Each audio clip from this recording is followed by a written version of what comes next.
Sermón sobre la pureza, Santo Cura de Ars. Bienaventurados los que tienen un corazón puro, pues ellos verán a Dios. Leemos en el Evangelio que, queriendo Jesucristo instruir al pueblo que acudía en masa a fin de conocer lo que hay que practicar para alcanzar la vida eterna, sentóse y tomando la palabra dijo: Bienaventurados los que tienen un corazón puro, pues ellos verán a Dios. Si tuviésemos un gran deseo de ver a Dios, estas solas palabras deberían darnos a entender cuán agradable nos hace a Él la virtud de la pureza, y cuán necesaria sea esta virtud, puesto que, según nos dice el mismo Jesucristo, sin ella nunca conseguiríamos verle. Bienaventurados, nos dice Jesucristo, los que tienen un corazón puro, pues ellos verán a Dios. ¿Puede esperarse mayor recompensa que la que Jesucristo vincula en esa hermosa y amable virtud, a saber, la eterna compañía de las tres personas de la Santísima Trinidad? San Pablo, que conocía todo su valor, escribiendo a los de Corinto, les dijo: Glorificad a Dios, pues le lleváis en vuestros cuerpos, y permaneced fieles, conservándolos en una gran pureza. Acordaos siempre, hijos míos, de que vuestros miembros son los miembros de Jesucristo, de que vuestros corazones son templo del Espíritu Santo. Andad con gran cuidado en no ensuciarlos con el pecado, que es el adulterio, la fornicación y todo cuanto puede deshonrar vuestro corazón y vuestro cuerpo a los ojos de un Dios que es la misma pureza. Cuán preciosa y bella es esta virtud, no solo a los ojos de los ángeles y de los hombres, sino también a los del mismo Dios. La tiene Él en tanta estima, que no cesa de hacer su elogio en cuantos tienen la dicha de conservarla. Esa hermosa virtud es el adorno más preclaro de la Iglesia y por consiguiente debiera ser la más apreciada de los cristianos. Nosotros, que en el santo bautismo fuimos rociados con la sangre adorable de Jesucristo, la pureza misma, con esa sangre adorable que tantas vírgenes ha engendrado de uno y de otro sexo, nosotros a quienes Jesucristo ha hecho participantes de su pureza, convirtiéndonos en miembros y templos suyos, mas, ay, en el desgraciado siglo de corrupción en que vivimos, esta virtud celeste que tanto nos asemeja a los ángeles no es conocida.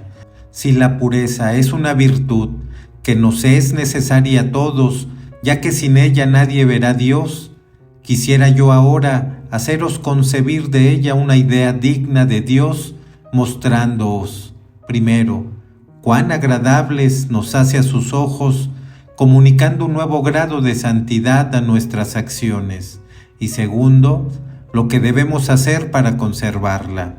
Primero, para hacernos comprender la estima en que hemos de tener esa incomparable virtud, para daros ahora la descripción de su hermosura, hacer que aparecéis su valor ante el mismo Dios. Sería necesario que os hablase no un hombre mortal, sino un ángel del cielo.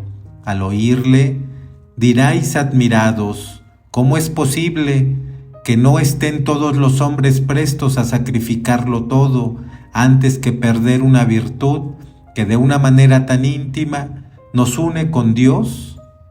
Probemos, sin embargo, de formarnos algún concepto de ella, considerando que dicha virtud viene de lo alto, que hace bajar a Jesucristo sobre la tierra y eleva al hombre hasta el cielo por la semejanza que le comunica con los ángeles y con el mismo Jesucristo.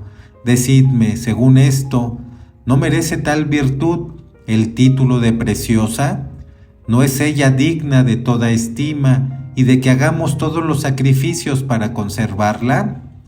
Decimos que la pureza viene del cielo, pues solo Jesucristo era capaz de dárnosla a conocer y hacernos apreciar todo su valor.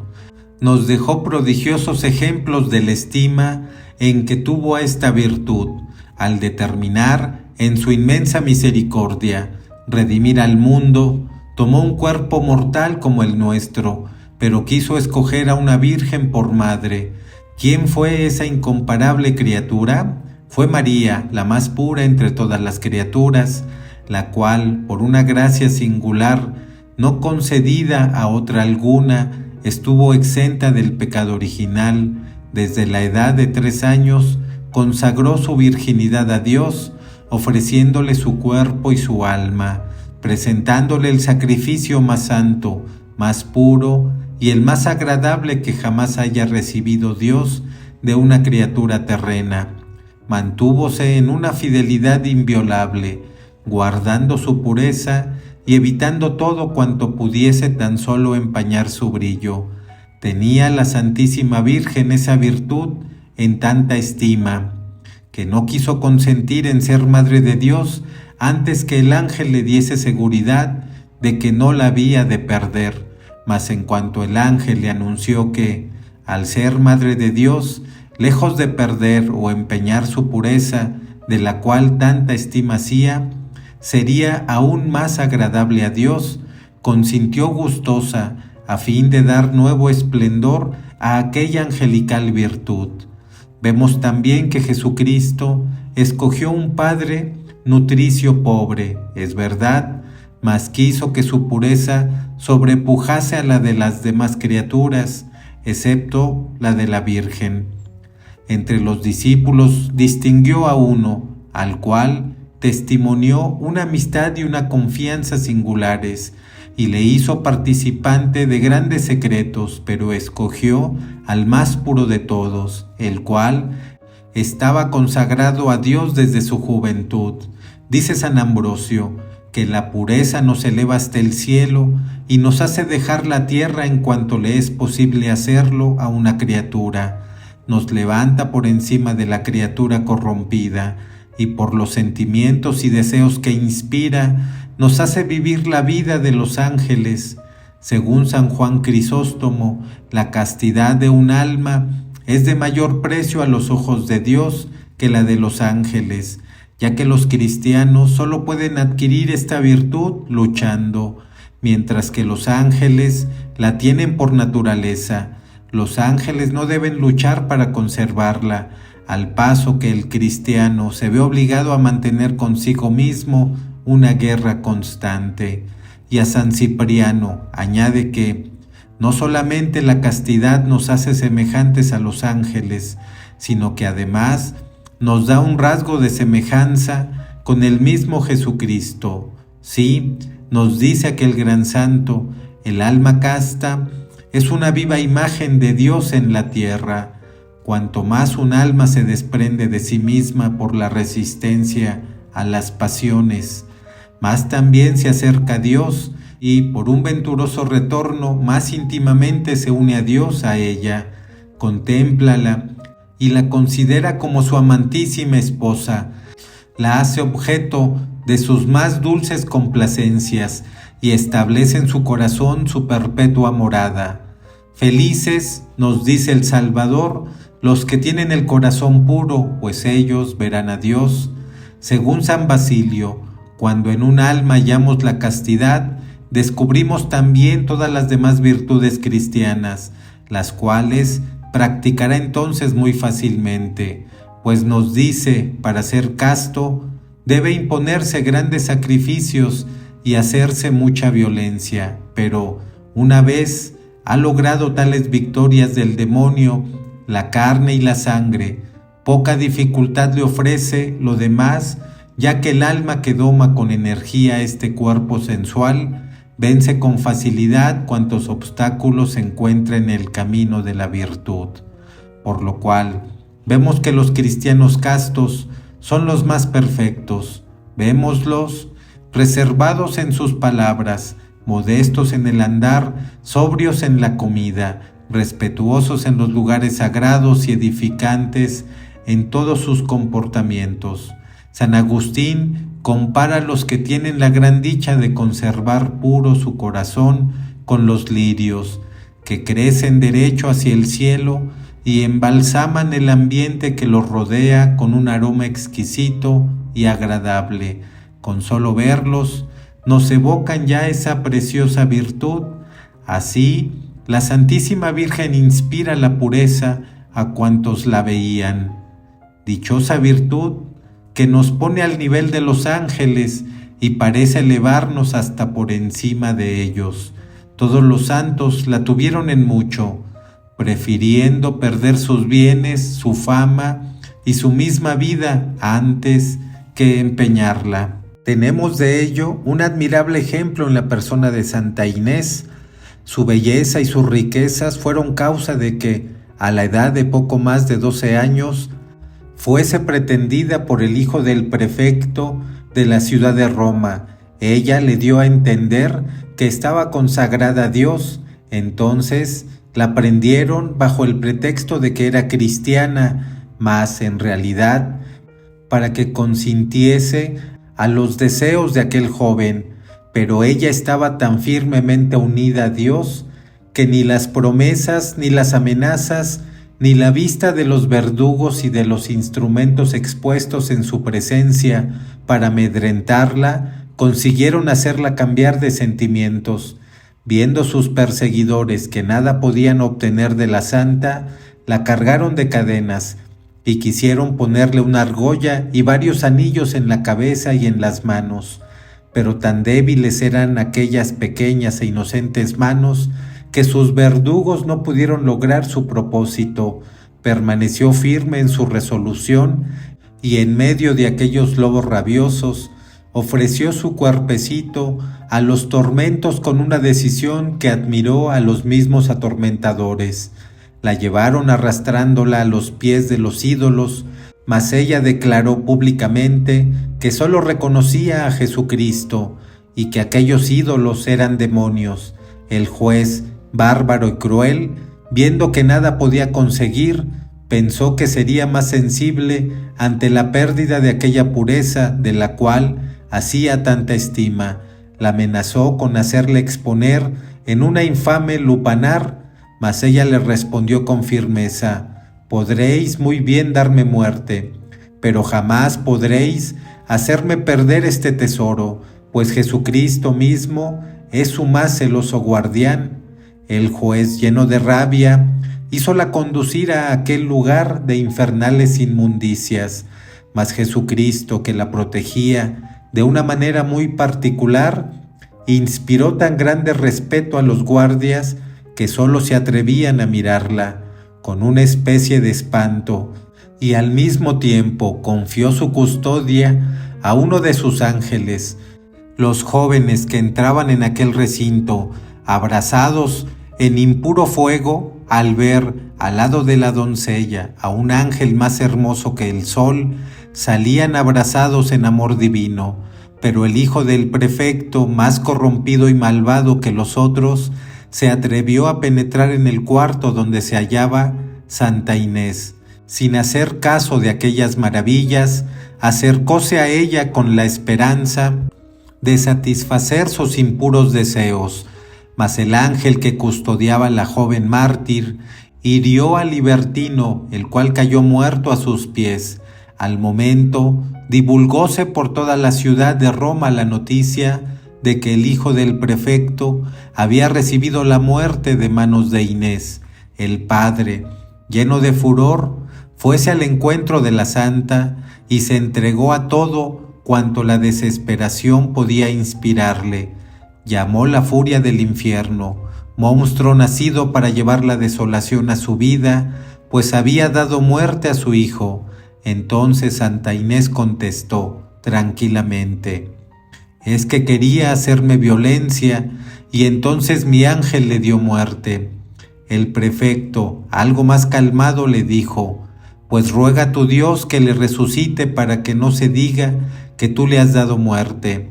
Es innegable que no merecéis esta gracia, dijo la santa, mas para que sepáis que los cristianos no se vengan nunca, antes al contrario, vuelven bien por mal, salid de aquí y voy a rogar a Dios por él. Entonces prosternóse Inés, la faz en tierra, mientras estaba orando, se le apareció el ángel y le dijo: «Ten valor». Al momento aquel cuerpo inanimado recobró la vida. Aquel joven resucitado por las oraciones de la santa sale de aquella casa y recorre las calles de Roma clamando: «No, no, amigos míos, no hay otro Dios que el de los cristianos.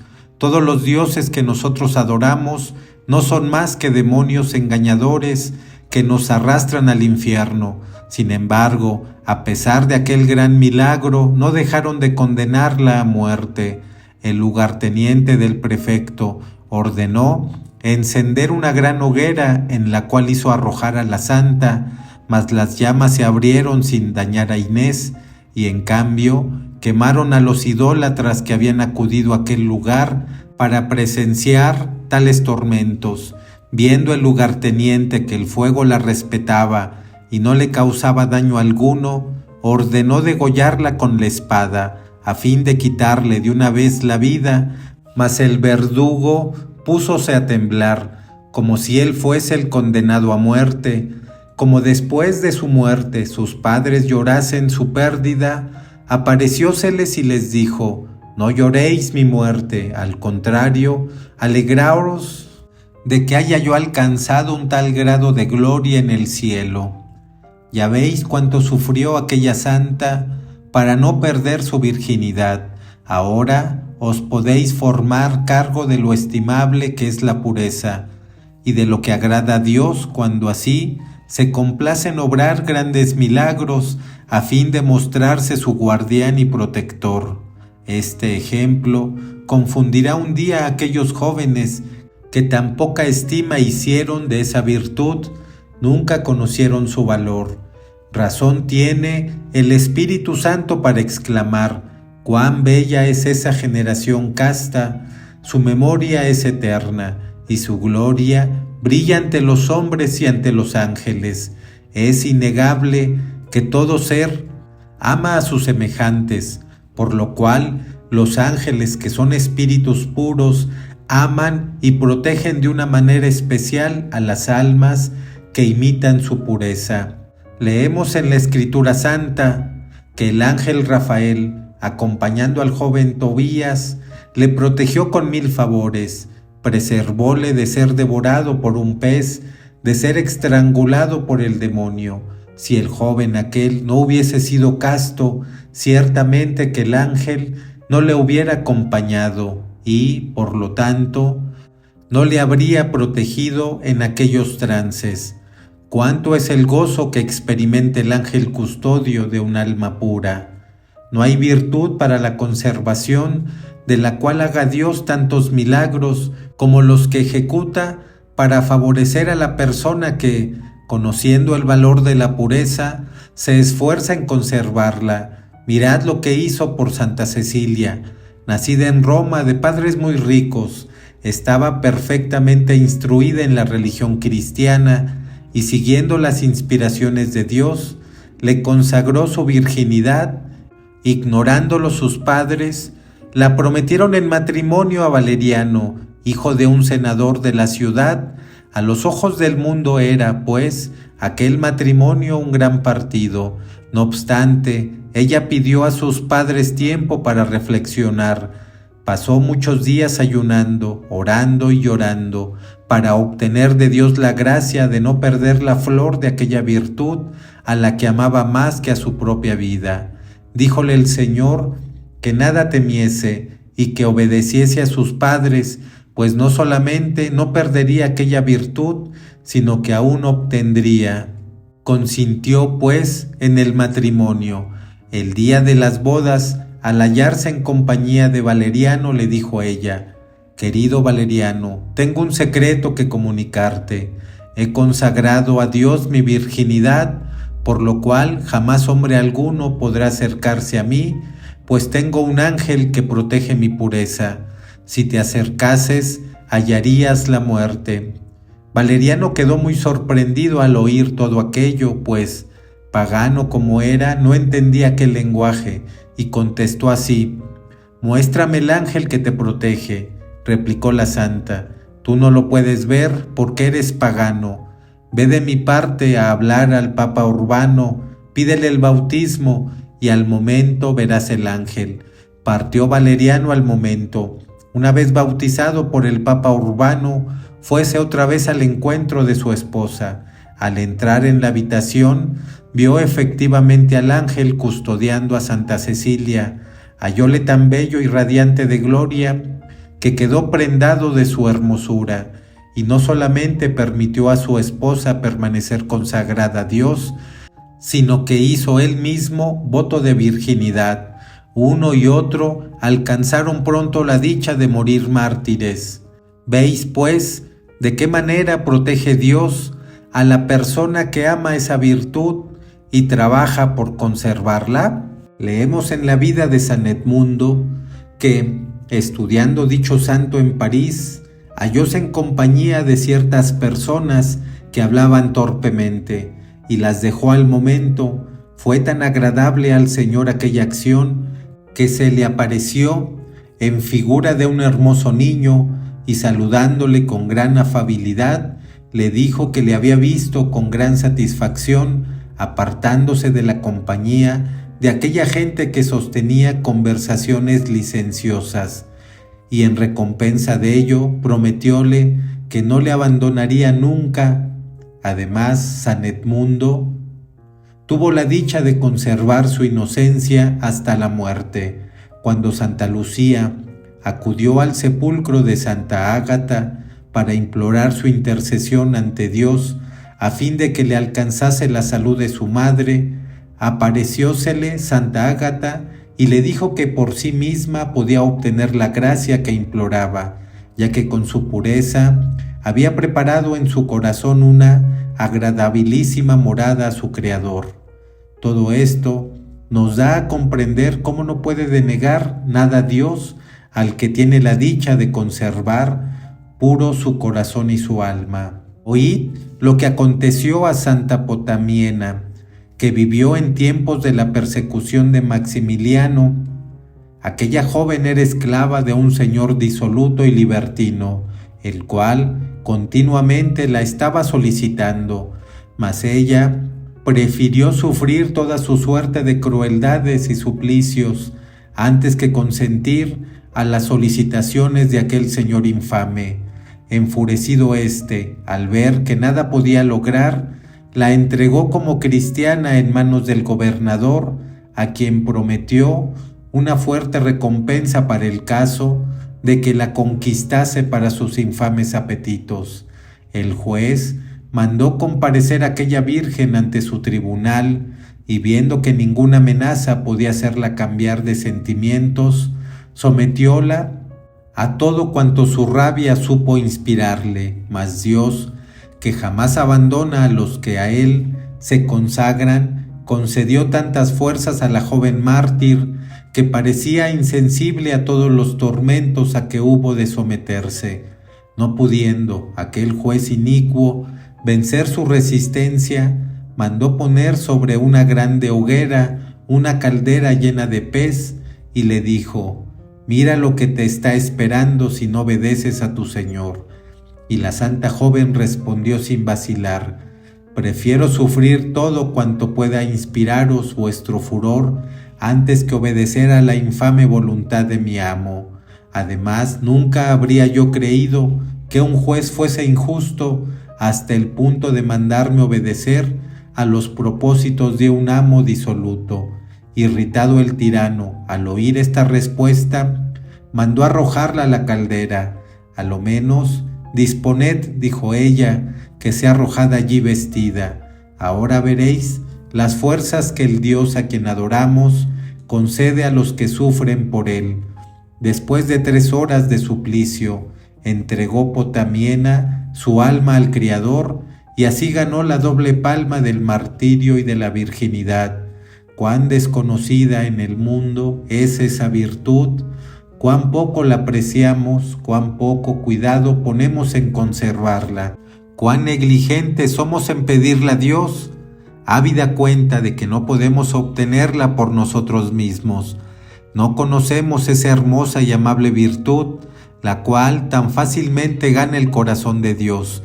Tan hermoso esplendor comunica nuestras buenas obras, tan por encima de nosotros mismos nos levanta y nos hace vivir en la tierra una vida tan semejante a la de los ángeles del cielo.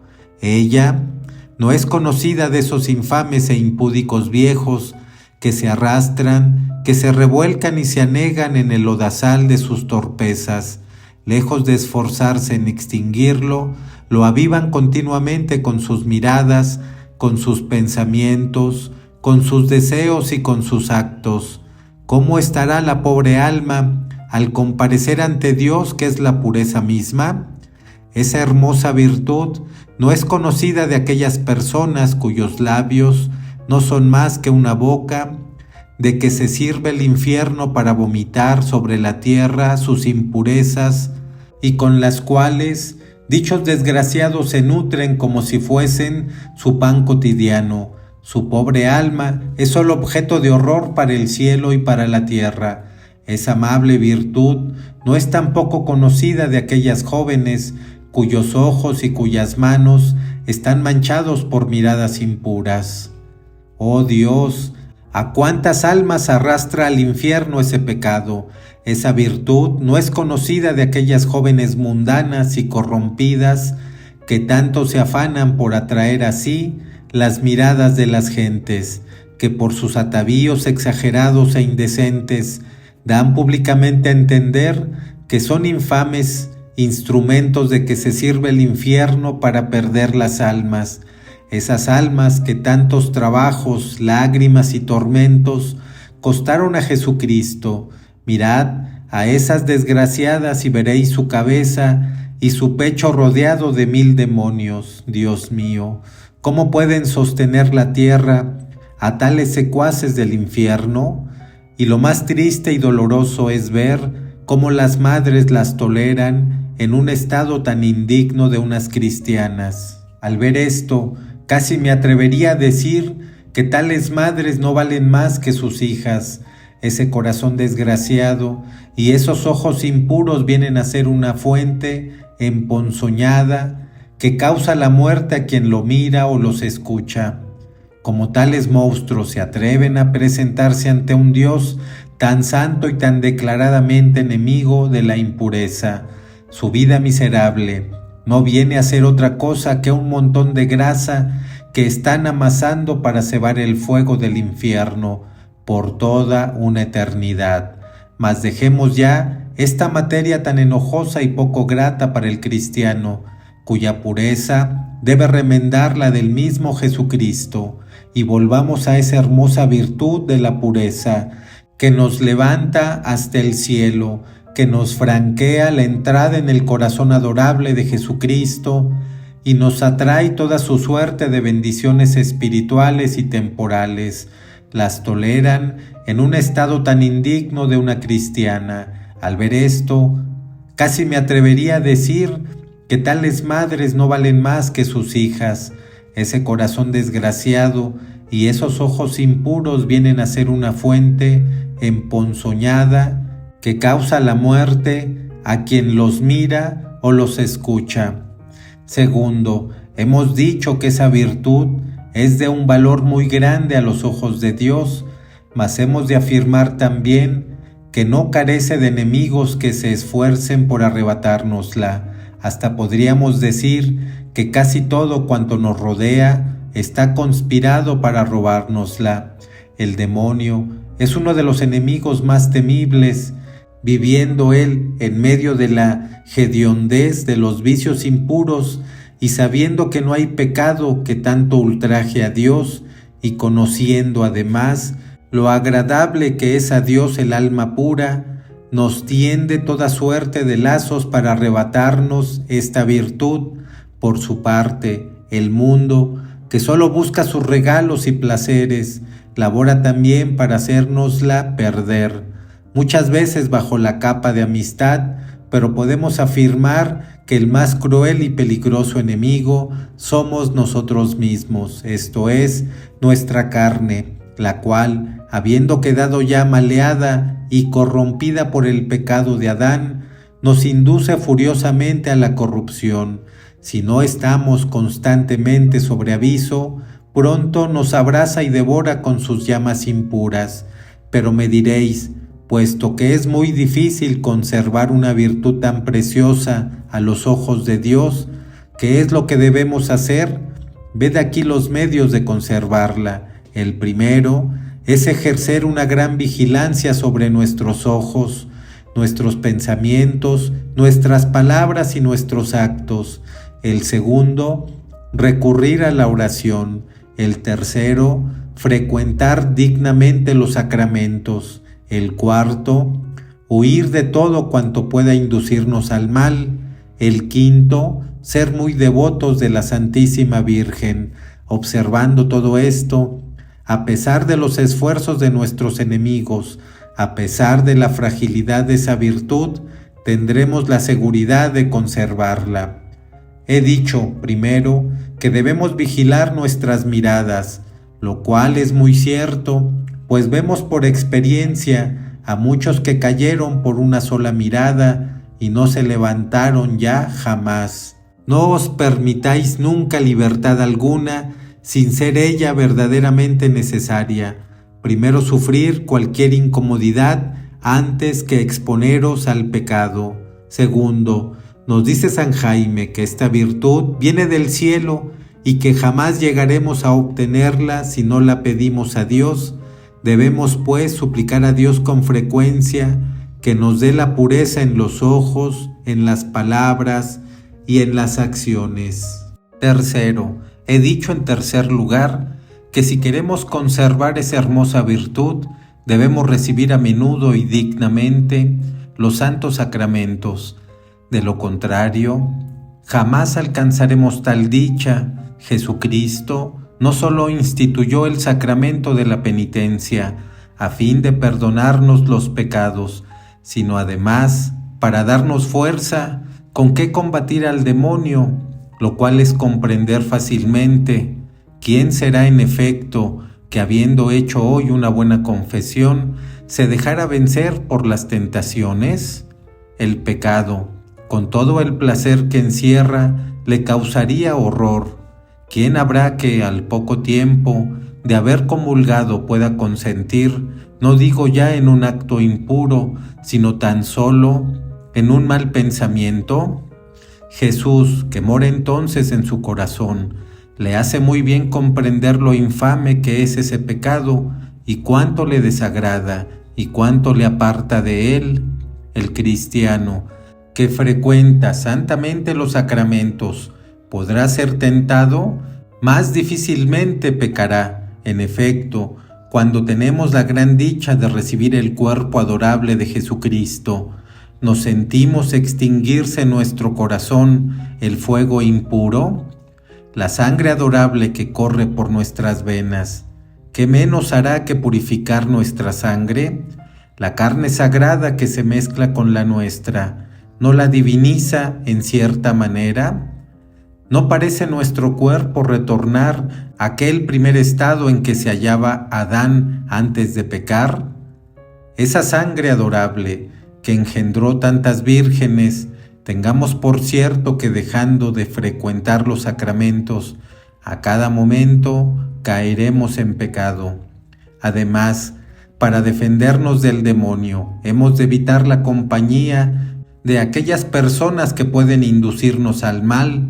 Ved lo que hizo José al ser tentado por la mujer de su amo. Dejóle el manto entre sus manos y huyó para salvar su alma. Los hermanos de Santo Tomás de Aquino, viendo con malos ojos que su hermano se consagraba a Dios, a fin de estorbar su propósito, le encerraron en un castillo e hicieron entrar allí una mujer de mala vida para que intentase corromperle. Viéndose en tal apuro por la desvergüenza de aquella malvada criatura, tomó un tizón encendido y con él arrojó ignominiosamente de su aposento. A la vista del peligro a que había estado expuesto, oró con tan copioso llanto que nuestro Señor le concedió el precioso don de continencia. Ved lo que hizo San Jerónimo para poder conservar la pureza. Miradle en el desierto abandonarse a todos los rigores de la penitencia, a las lágrimas y a las duras maceraciones de su carne. Aquel gran santo nos refiere, además, la victoria alcanzada por un joven virtuoso en una lucha quizá única en la historia, en tiempos de la cruel persecución del emperador Decio. Este tirano, después de haber sometido al joven a todas las pruebas que el demonio le inspirara, pensó que, si lograba hacerle perder la pureza del alma, tal vez lo conduciría fácilmente a renunciar a su religión.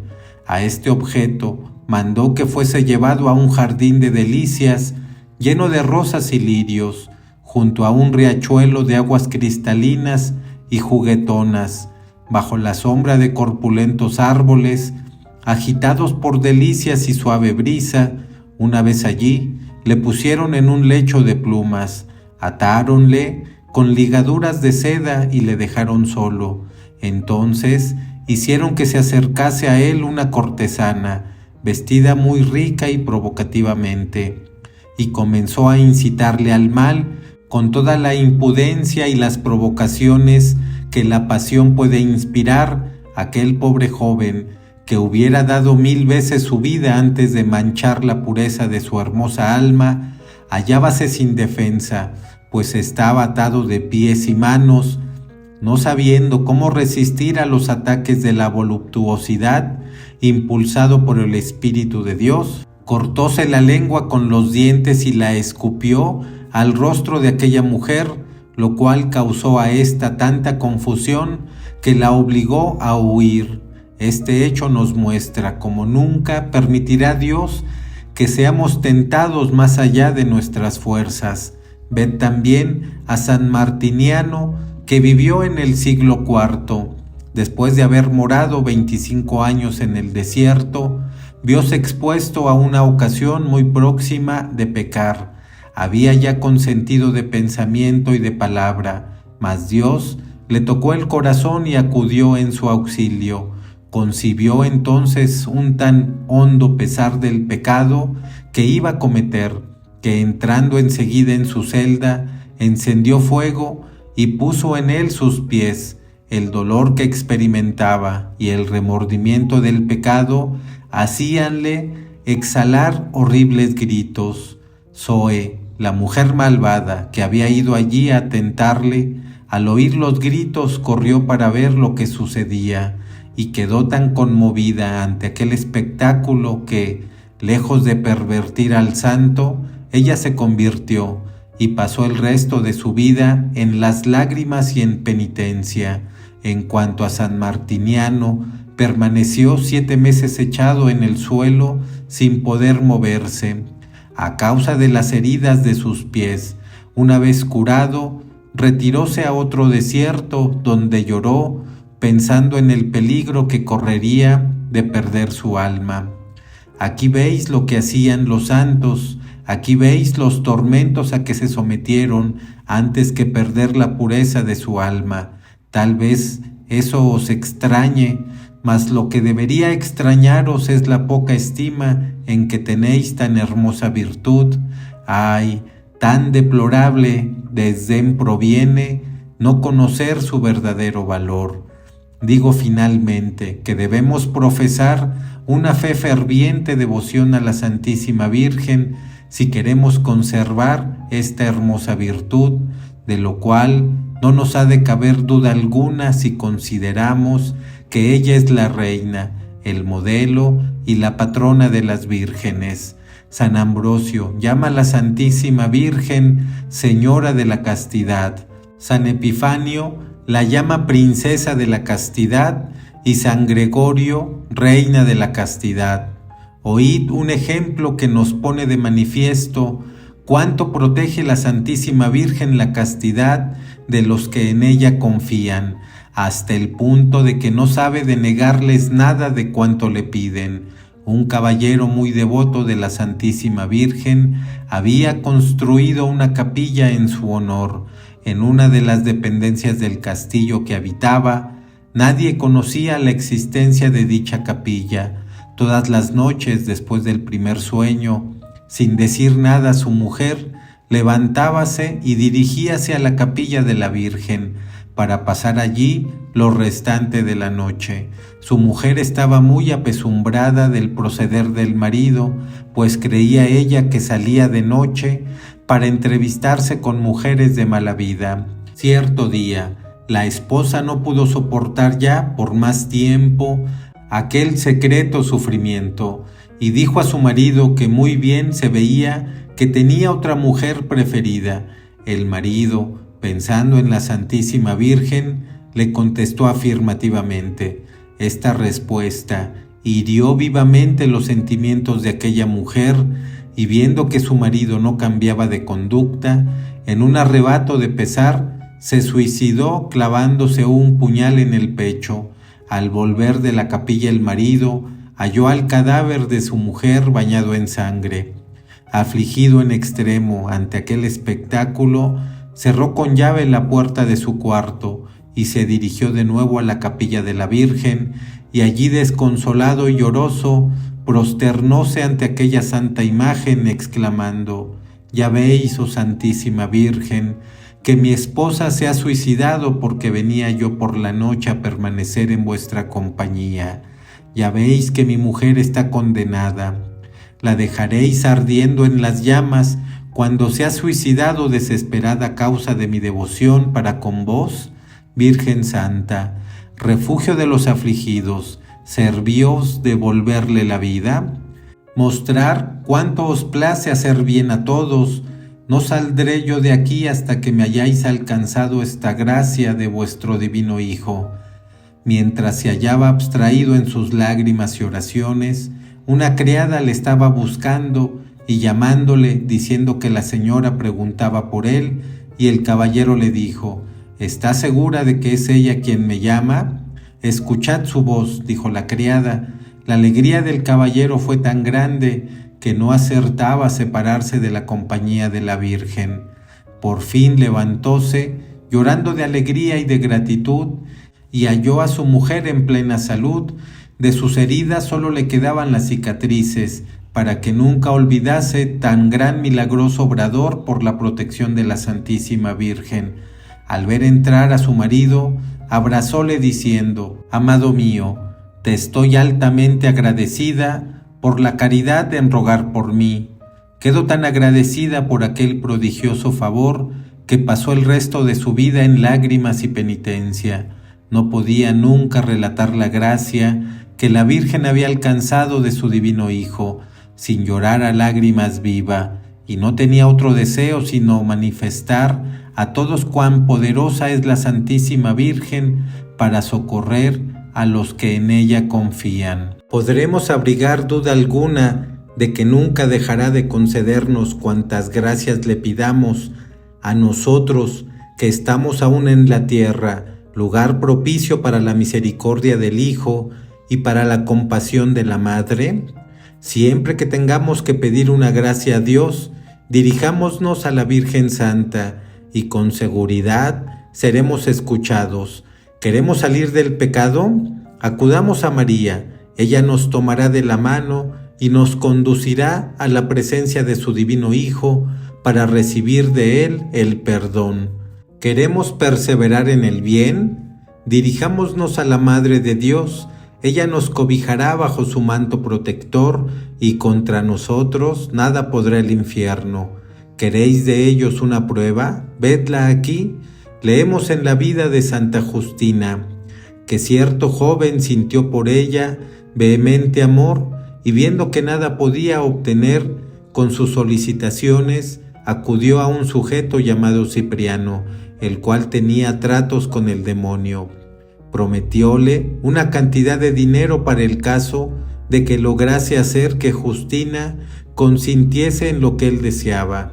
Al momento, la joven se sintió fuertemente tentada contra la pureza, mas ella acudió enseguida a la protección de la Virgen y con ello lograba siempre ahuyentar al demonio.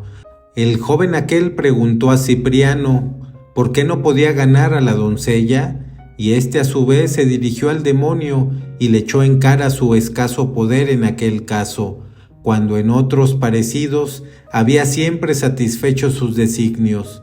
El demonio le contestó: «Es verdad, pero ello es porque la joven acude a la Madre de Dios, y en cuanto comienza a orar, pierdo todas mis fuerzas y no puedo ya nada». Admirado Cipriano, al ver que quien recurre a la Santísima Virgen resulta tan terrible al mismo infierno, se convirtió y murió santo y mártir. Terminaré diciendo que, si queremos conservar la pureza del alma y cuerpo, debemos mortificar la imaginación. Nunca hemos de permitir que nuestro espíritu divague pensando en aquellos objetos que nos llevan al mal, y poner también mucho cuidado de no ser para los demás ocasión de pecado, ya con nuestras palabras, ya con la manera de vestirnos. Esto principalmente por lo que hace a las personas del sexo femenino. Si nos ocurre hallarnos ante una mujer indecente vestida, debemos apartar enseguida nuestra vista y no hacer como aquellos desgraciados que con miradas impúdicas fijan en ellos sus ojos tanto tiempo cuanto le place al demonio. Hemos de mortificar nuestros oídos.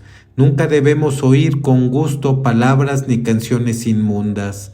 Dios mío, ¿cómo se explica que tantos padres y madres, tantos amos y señoras, en las veladas de invierno, en los trabajos, oigan sin protesta las más infames canciones, vean cometer actos que escandalizarían a los paganos, sin que se resuelvan a impedirlos, bajo el pretexto de que son bagatelas? ¡Ah, desgraciados! ¿Cuántos pecados habrán cometido por vuestra culpa vuestros hijos y servidores? Bienaventurados, nos dice Jesucristo, los que tienen puro su corazón, pues ellos verán a Dios.